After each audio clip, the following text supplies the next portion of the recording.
Assalamualaikum warahmatullahi wabarakatuh. Ini kembali kita menyoroti terkait rapat pleno PBNU hari ini.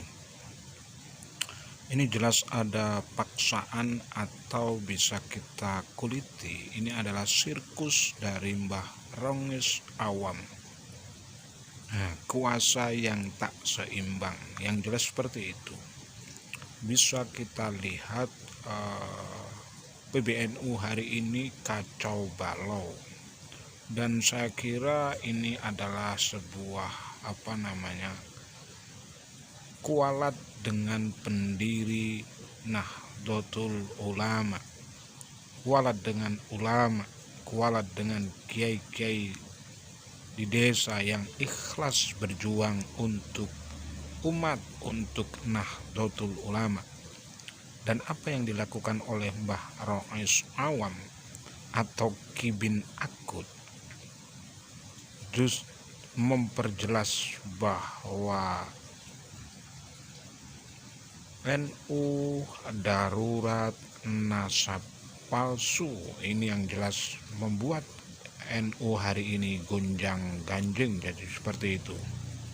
Dan bisa kita lihat ini hanya nafsu birahi dari Mbah Rongis Awam, terlalu nafsu ingin menguasai NU, tapi dengan cara yang lacut. Dan apa yang terjadi hari ini betul-betul memalukan warga Nahdien. Rapat pleno yang digadang-gadang menjadi momen penyelamatan PBNU justru berubah menjadi panggung memalukan bagi penyelenggara, terutama Rais Am PBNU yang berada di balik manuver pemakzulan. Alih-alih menunjukkan kewibawaan, pleno itu justru menyingkap betapa rapuhnya dukungan terhadap langkah tergesa-gesa yang dipaksakan dari kamar kekuasaan Syuriah. Sejak awal, pleno ini sudah mengeluarkan aroma aneh. Undangan disebar kilat, prosedur diloncati, dan persetujuan formal dari unsur tanfidziyah tidak pernah benar-benar ada.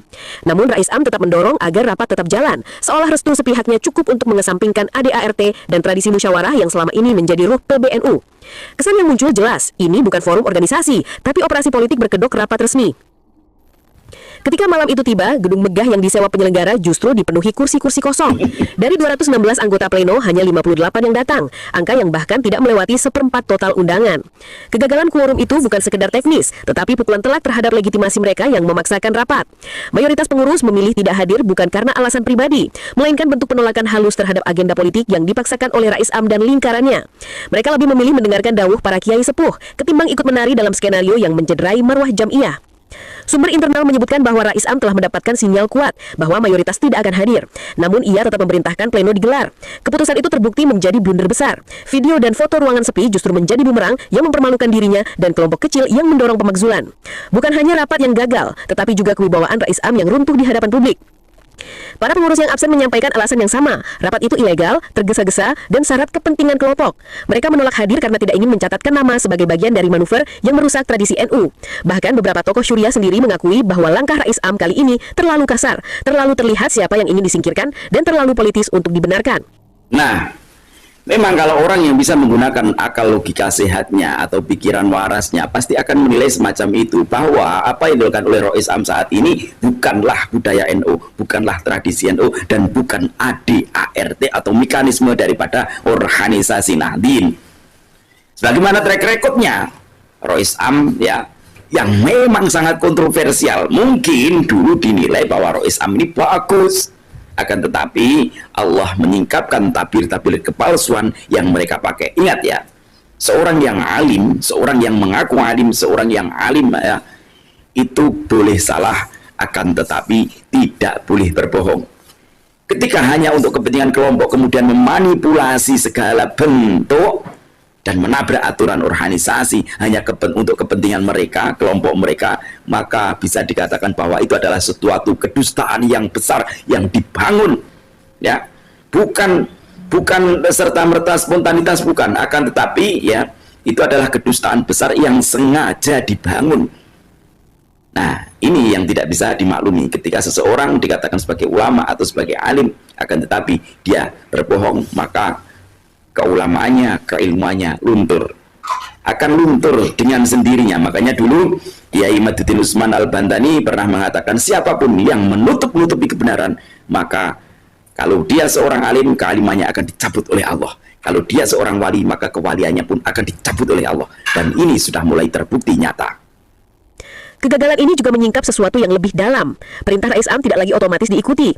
Otoritasnya yang dulu kokoh kini tampak retak. Jika 74% pengurus menolak hadir dalam forum yang ia restui, itu artinya ada penurunan kepercayaan yang tidak bisa ditutupi. Malam itu yang runtuh bukan hanya rapat, tetapi juga citra Rais Am sebagai pemimpin moral.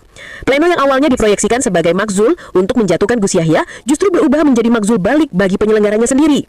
Upaya menjatuhkan ketua umum justru menyingkap kelemahan internal, buruknya manajemen konflik, dan minimnya dukungan terhadap langkah Rais Am. Dan ini tidak bisa kemudian dibiarkan begitu saja. Ya untung ya warga Nahdliyin itu tidak ada budaya demo-demo. Andai warga Nahdliyin itu ada budaya demo-demo, mungkin Pak Rois ini sudah demo sedari dulu. Karena apa? Karena mayoritas Nahdliyin akar rumput tidak mempercayai kealiman daripada seorang Rois Am.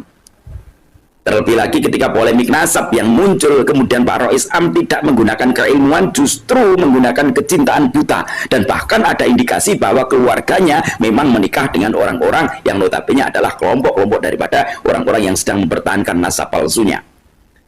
Ini semuanya membuka tabir kepalsuan bahwa Rois Am selama ini memang bukan untuk memajukan Nahdliyin, bukan mengabdi kepada NU, akan tapi justru ingin menghancurkan NU dari dalam. Entah itu disadari ataupun tidak, atau justru itu adalah sebuah kesengajaan yang mereka bangun. Rapat itu telah mempermalukan Suriah, mencoreng marwah Rais Am, dan membuka mata publik bahwa gerakan pemakzulan ini bukan kehendak Jam'iyah, melainkan agenda politik segelintir orang.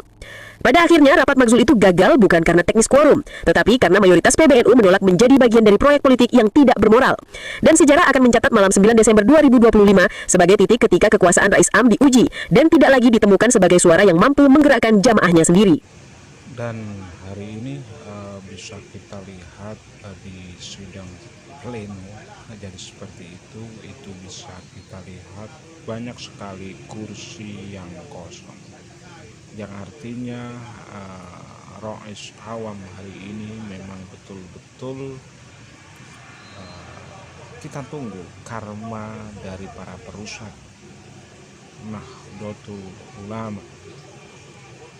Sekuat apapun, tapi doa-doa orang ikhlas tetap akan dikabulkan oleh Allah Subhanahu wa Ta'ala. Saya kira cukup sekian. Hadanallah wa iyyakum ajmain. Assalamualaikum warahmatullahi wabarakatuh.